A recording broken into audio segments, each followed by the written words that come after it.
Une autre semaine, une autre horreur du méta-jeu en 40. La situation est suffisamment mauvaise pour que nous célébrions tous la victoire de la faction Outsider Crusher Stampede. Si vous êtes attentif, vous avez déjà vu que les nouveaux seigneurs et maîtres de la scène 40k sont les Harlequins, et plus particulièrement les Lightsiders Harlequins, qui ont autant de Void Weaver qu'il est légal d'en mettre dans une liste. Notre propre Falcon a rassemblé les statistiques de ce week-end et elles sont d'une lecture sinistre. En excluant les matchs miroirs, les Harlequins ont atteint un taux de victoire de 77,9%. C'est-à-dire qu'à 73%, c'est en incluant les matchs miroirs. Mais si à partir du moment où on les exclut, on est quasiment à 78% de taux de victoire, ce qui est insane. Les Aeldari, donc, qui sont à 61, passent à 65,1 et les Craftworld à 61,7%. Ces chiffres sont déjà élevés, mais ils ont également fait chuter l'Empirto et l'Adeptus Custodes qui se situent respectivement à 58,7 et 57,2%. Les deux factions étaient auparavant confortablement installées autour de 60-65% de taux de victoire et pouvaient atteindre 70% lors des bons week-ends, ce qui est déjà de base une aberration. Donc ce qui fait que quand tu as une nouvelle faction comme les Azuriani qui arrivent, avec Harlequin et Craftworld, qui te fait quasiment 78% de taux de victoire contre des factions qui avant étaient déjà à 60, 65, 70% de taux de victoire, c'est Kiragap. Et alors si on parle des autres listes qui sont pas du tout comme le cas des taux et des Custodes à 60-65% de taux de victoire ou plus, on les enfonce encore plus bas. De toute façon, n'hésitez pas à regarder le stream d'hier, justement, on parle des différents taux de victoire entre ceux de la semaine dernière et de cette semaine. Je continue. Les seules autres factions à avoir un taux de victoire positif ce week-end sont le Chaos et les Chaos Demon. Tous deux avec un petit nombre de parties. Et les Crusher Stampede Tyrannide, plus le culte Genestealer et Handmake qui se situent exactement à 50%. Tout le reste est en dessous de 50% et même les Drukhari ont glissé dans un taux de victoire négatif pour la première fois depuis leur codex l'année dernière.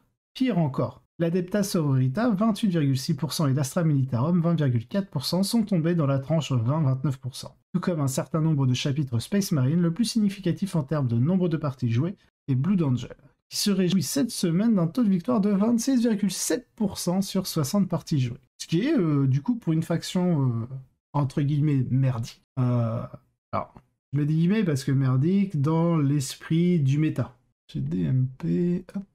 Ok, c'est bon, j'ai répondu. Alors... Donc voilà, les Blood Angel, patati patata, merdique au sein de la méta. Hein. On pourrait très bien dire que les Blood Angel sont merdiques, mais c'est pareil, on pourrait très bien dire qu'à l'heure actuelle, les Space Wolf, on est retombé à 30... On était à 45% la semaine dernière, et là on est tombé à 39%. Enfin voilà, on se rapproche aussi des codex vraiment low tier. Quand vous avez 3-4 factions qui dominent la méta, forcément tout le reste, un peu dans le même panier. Alors, cela signifie que nous sommes face à une méta encore plus oppressante que celle de l'année dernière. Drukhari a atteint des sommets stupéfiants, mais au moment où nous avons ajouté les Handmake et les Orcs, les trois factions ont oscillé entre 55 et 65%. Trop élevé, je suis d'accord, c'est complètement... Déjà en fait, 65% c'est trop élevé. Par contre, entre 50 et 55%, ça va. Et j'en parlais hier justement, donc... Vraiment, n'hésitez pas à regarder le live d'hier, on parle justement des taux de victoire et on discute avec certains commentaires qui ont été émis sur l'article de Reddit. Mais trop élevé, mais pas à ce point. Le terrain était aussi beaucoup plus faible en général. Les prochains meilleurs livres étaient les Dark Angel et les Death Guard. Nous sommes maintenant dans un metagame où les Harlequins oppriment les autres livres de niveau S, c'est-à-dire Tau et Custodes.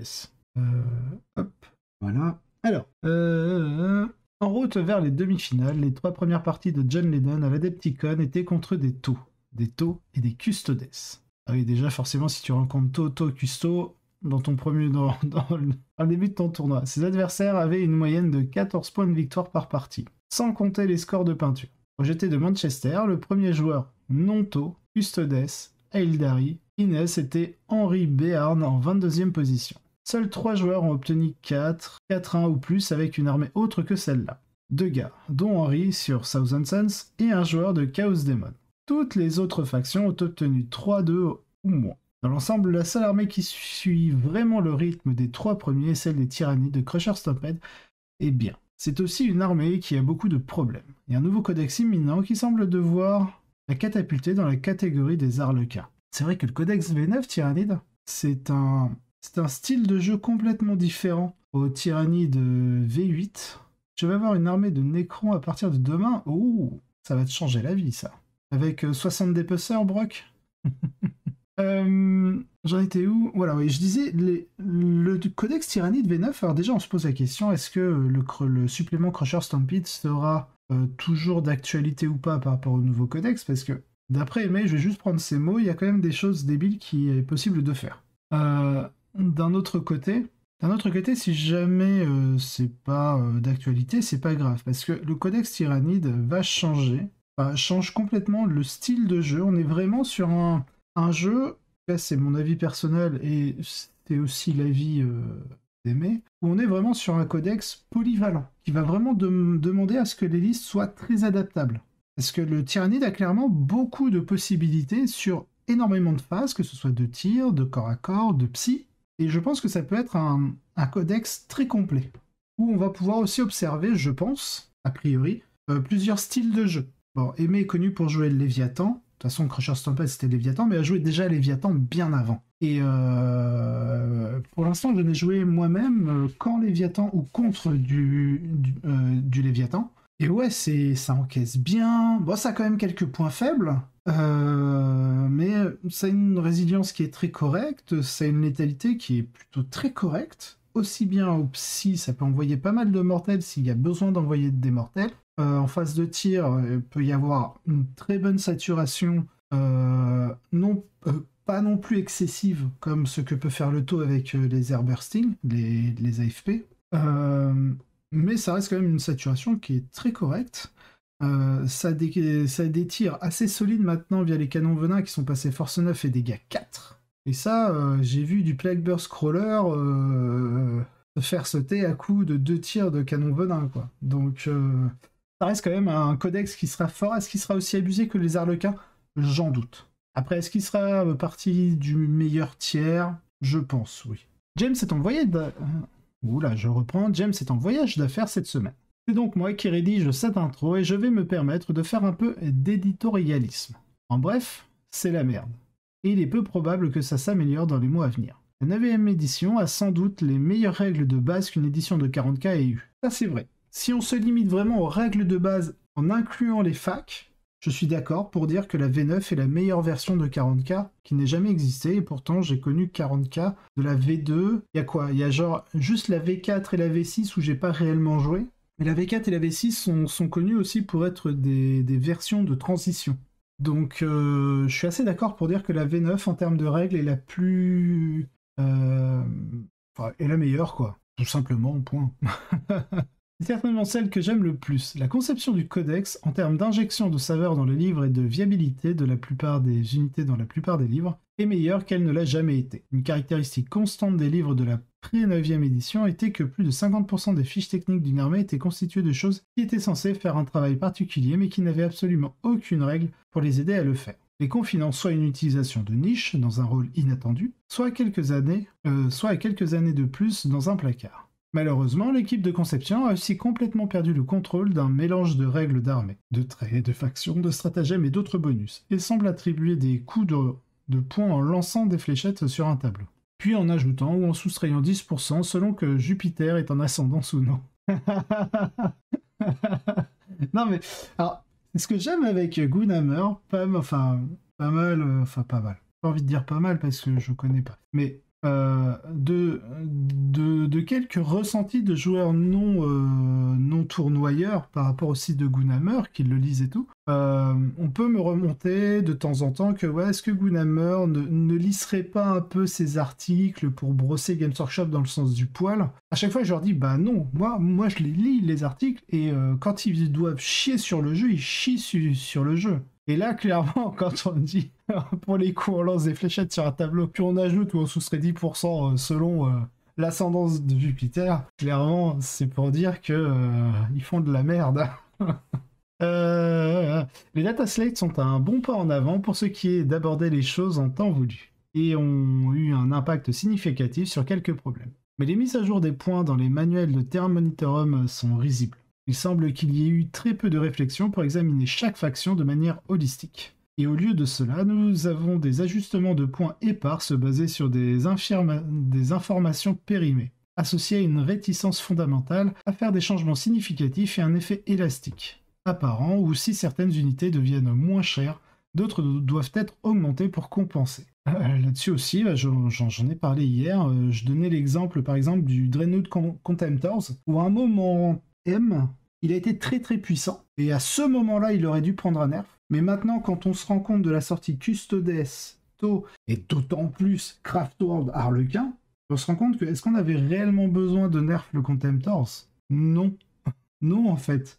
Parce que du coup, ça fait que la DG pue vraiment la merde, que les Marines sont toujours de plus en plus au fond du gouffre. Enfin, c'est dommage, c'est vraiment dommage. En clair, le problème ici est le modèle d'impression. Je ne suis pas quelqu'un qui déteste les codex imprimés par principe. Et je ne pense pas que les règles devraient être gratuites juste parce que elles sont une partie précieuse de l'expérience. Et elles prennent du temps et coûtent cher à développer. Les jeux peuvent avoir des règles gratuites, mais c'est une stratégie commerciale basée sur la position du marché. Pas une norme qui doit être appliquée à tous les jeux. Le modèle Games Workshop actuel est le pire des deux mondes. Cependant, le délai d'exécution des livres physiques signifie que les nouvelles mises à jour sont diffusées dans le monde des mois après avoir été écrites. Ce qui est assez mauvais pour les codex, mais particulièrement exaspérant pour des choses comme les mises à jour saisonnières de Warzone, et particulièrement les manuels de terrain Munitorum.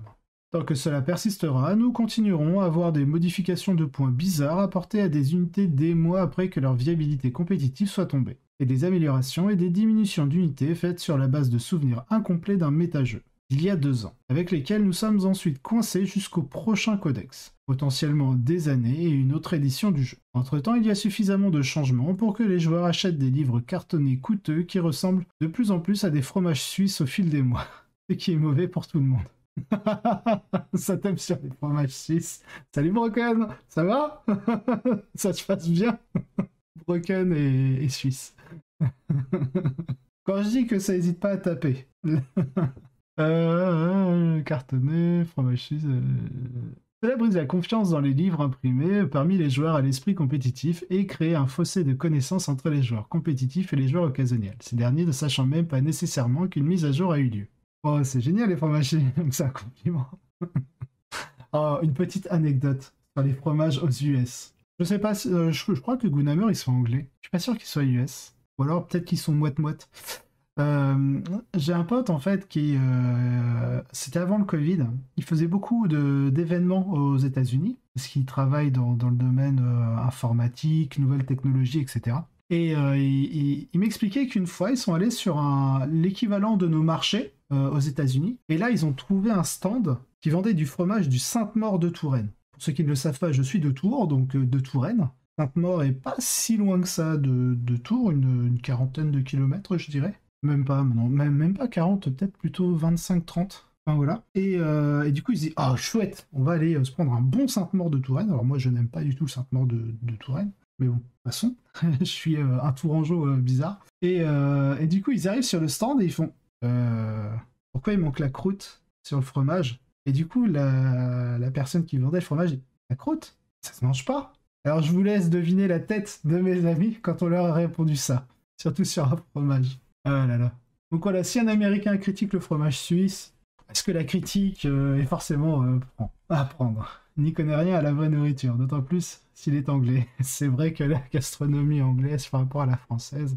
Enfin, un français fait la gueule, un anglais fera un peu moins la gueule. Alors, allez, on continue. Pour comprendre un codex, maintenant, vous devez le prendre et le lire. Puis aller consulter les facs, les errata, les téléchargements et les nouveaux coups de poing dans le MFM pour découvrir toutes les choses qui ne fonctionnent plus. Et toutes les unités qui coûtent plus, ou moins, mais généralement plus, que ce que votre codex indique, sans parler des suppléments de campagne ou des règles aléatoires du White Dwarf. Tout cela pour que vous puissiez vous présenter à une partie et vous faire écraser par des Harlequins dans 77% des cas. Ou plus si vous jouez dans les ligues de la bière comprenant les 20 autres factions qui ne font pas partie du top 4. Games Workshop, vous avez besoin de plus de rédacteurs de règles, vous avez besoin de tests de jeux plus nombreux et de meilleure qualité, et vous devez rompre la dépendance à l'impression. Tout le moins, ayons un pack de jeux compétitifs entièrement numérique qui peut être modifié et ajusté si nécessaire, et qui n'est pas lié par les contraintes des livres imprimés. Si cela doit être lié à un modèle d'abonnement Warhammer+, c'est juste là. Ça c'est vrai, C'est vrai que du coup, s'il y avait une documentation, on va dire, sur abonnement, genre, attends, pour prendre un comparatif, je crois que c'est genre si t'étais, je crois qu'il y a un jeu comme ça où si tu t'abonnes 2 € par mois, bah t'as accès à tout le catalogue. Je crois que c'est BGA, c'est Board Game Arena. En fait, c'est un site où vous pouvez jouer à beaucoup de jeux de plateau directement via votre page internet, via votre navigateur internet. Et il me semble que c'est genre 2 € par mois, l'abonnement premium. Donc vous avez des facilités pour vous connecter à des parties, vous pouvez inviter sur des amis à vous qui n'ont pas de compte premium sur les jeux qui ne sont disponibles qu'au compte premium. Enfin voilà, c'est assez intéressant si vous faites régulièrement du jeu de plateau en ligne, sans forcément passer par Tabletop Simulator.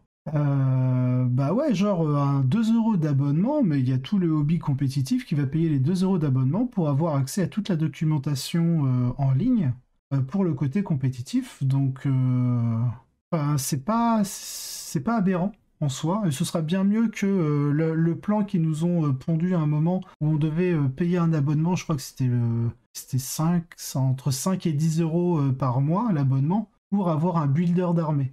Alors tous ceux qui utilisent ALN 40K ou Battlescribe étaient en mode What? Comment? Enfin bref, voilà. Alors, Wings, que nous dit-il? Il s'est mis à jour régulièrement, pourquoi pas un abo en effet, oui. Et acheter les codex juste pour le lore et les exemples de peinture. Ouais, non mais clairement, le lore ou même, vu qu'ils ont un mode croisade, que le mode, en fait, tout ce qui est mode fluff, jeu libre, campagne, narrative, etc., soit dans le codex physique, parce que bah, ça reste quand même un bouquin, et moi personnellement, j'achète tous les ans le codex Space Wolf pour avoir l'évolution du lore, etc., parce que voilà, c'est ma vraie armée de cœur. Contrairement à certains, je ne change pas d'armée de cœur en fonction de la méta.